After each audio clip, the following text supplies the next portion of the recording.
Homebond is one of the construction stakeholders who have agreed to set up a not-for-profit entity to implement a programme of remediation in accordance with the Pyrite remediation scheme drawn up and published by the Pyrite Resolution Board on its recently launched website. Work is progressing on the establishment of the entity and it is intended that this will be completed shortly. The stakeholders are finalising nominations for the Board of Directors and agreeing the appropriate legal format for the entity, including the Articles of Memorandum of Association. Homebond will nominate 2 of the 6 directors proposed. The PRB is in discussions with representatives of the stakeholders with a view to finalising its contribution to the Pyrite remediation process. Homebond's contribution will take the form of providing management, administration, technical services towards the implementation of a remediation programme, and it will also contribute towards the cost of establishing laboratory facilities for the testing for pyrite. Detailed modalities that will provide for open and transparent processes, including the procurement of building services, are being discussed between PRB and the representatives of the construction stakeholders, but are not yet finalised. The remediation programme for homeowners who have no other viable option to have remediation works undertaken will be carried out under the direction and supervision of the PRB. I am confident that the PRB will ensure that the procedures put in place will adhere to best practice in terms of fair competition and will require compliance with standard procurement procedures. The PRB will have oversight of the various stages of the remediation process and will ensure that all works will be carried out in accordance with the Irish Standard 398/2/2013 Reactive Pyrite and Subfloor Hardcore Material - Methodology for Remediation Works. Clare Daly. Thanks, Ceann Comhairle. Well, I suppose first of all, Minister, I do welcome the fact that the board is up and running and that the process is underway. Whether it will be a success or not, we don't know, but I'm certainly not going to prejudge it. And I do accept that a lot of the problems that are being flagged are as a result of the fact that this is unknown territory. But while acknowledging that and accepting your bona fides in that regard, I have to say you have failed to answer a huge part of the questions that I asked, because the contribution and involvement of Homebond in this is one of huge concern for residents. We have to see it in the context that Homebond walked away from these homeowners with their claims a number of years ago, and now they've been resurrected back from the dead and re-involved in this process. You talk about them being involved in management and having technical services, but for example, they've already tested some houses, but yet the benefit of that test cannot be passed on to the homeowner now to avail of the remediation scheme. You haven't answered the fact that they have 25 million in a bank account which will not be drawn on for any other purposes because it is now a properly constituted insurance scheme. So the monies that are there under the old scheme really won't be drawn on anything other than pyrite. And why haven't you requested that that money would be brought to the table? Because a lot of the measures that seem to be restricting participants and homeowners for getting access to the fund are dictated to by money or lack of money. Surely Homebond should put that money into this kitty. And I wonder, could you, last question, comment on the fact that Homebond have been out in the ground in a number of estates with developers in estates with pyrite where they've minimised and talked down damage which residents believe to be caused by pyrite, and they've said, no, not to worry, that's not pyrite. Is that not a problem if they're going to be involved later on in the process? Minister. I share a lot of the concerns of Deputy Daly in relation to Homebond. Were it not for the fact that they didn't actually assist customers when they had a pyritic problem in their homes is very disappointing. It's a private company set up in 1978 for the purpose of assisting or giving guarantees, structural guarantees. Indeed, I know that Deputy Wallace will be very familiar with the role of Homebond and other people that have been involved in the Construction Industry Federation, and they did a reasonably good job for what they were set up to do initially. But when it came to pyrite, I'm just giving you my opinion, Deputy, but when it came to pyrite, they worked on the small print and they did not come good, as it were, in relation to dealing with customers. But we are, even though they're a private company, I cannot, confiscate their assets or confiscate the money in their account. They are a private company. We're not in a communist state.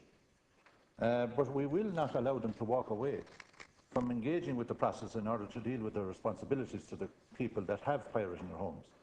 And I was not obliged to do anything in relation to this matter legally, but I set up the independent pyrite panel.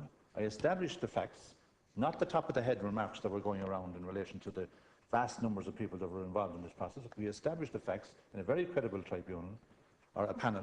We have set up a process in order to help customers, and I will make sure, as humanly possible, and in as legal a way as possible to ensure that what process we have set in place will actually help those people, regrettably, who have Pyrite Kiev. And Homebond, who are a private company, will have to step up to the plate better than they have been to date. Deputy McWallace has a similar question, and I come back to Deputy Daly. Thank you, Mr. Corder.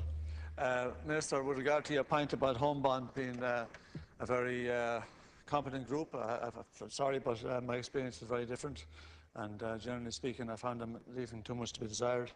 But my question surrounded just who exactly was going to choose,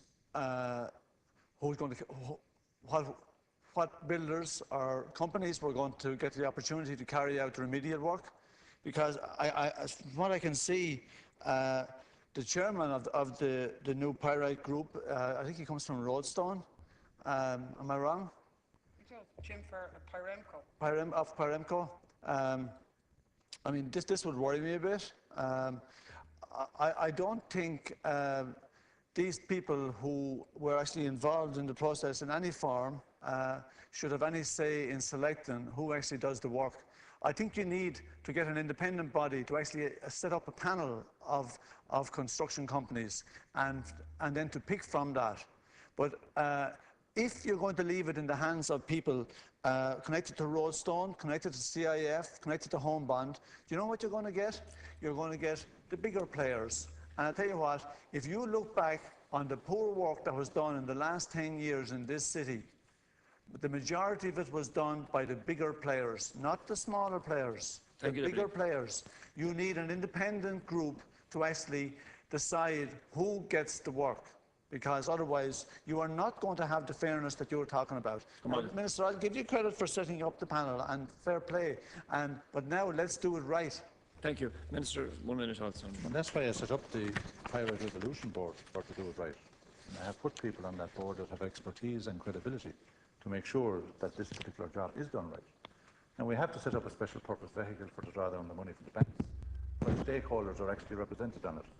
And I can't I have to have a private entity where we can bring that money into the system for the purpose of using it on the household to do the remediation work. And I want to see the people that are responsible for this particular problem in the industry sharing the responsibility of solving it on behalf of the people through no fault of their own ended up with this problem. It has to be, for government counting purposes, done in a certain way as well. But the Pyrite Remediation Board will be underpinned legally, and its work will be underpinned legally in this House when we bring forward the legislation. Hopefully we'll have it enacted before the summer recess. So I have every confidence in Mr O'Connor and the PRB in doing a good job on behalf of the people that are set up in order to ensure that the money is spent in the remediation process and that people can get back into a normal life again, arising from the activities of people who actually have let them down. Thank you, Minister. I have Deputy Daly, sorry, Deputy Wallace and Deputy Ellis. Yeah. Questions. Just briefly, John Corley, just with regard to Homebond, you see, Homebond weren't just a private company, Minister. They were, if you like, a fig leaf created by the CIF to pose as a structural guarantee when in reality they weren't. And in fairness, we've debated many times here, the Law Society and others warned that it was underfunded as, early ago as 20 years and so on. So it is a fact that they have resources in their coffers, and you are moving legislation, and it will be passed here, where the quarries will be levied, where people who pay ordinary insurance fees will be levied to foot the bill for this. Yet you can't bring in legislation to make Homebond pay its bit. I don't accept that. And I do think the other huge issue for homeowners is who does the work. The idea that some of those who were responsible for this would be asked to go back and fix it is something that homeowners don't want. And the idea of an efficient panel that would be accessible to people, possibly done like the way the local authorities do a pool, where you tender for a job and you're on a panel, and then the same team of local builders can be wheeled out, I think is one that is a desirable one. Thank you.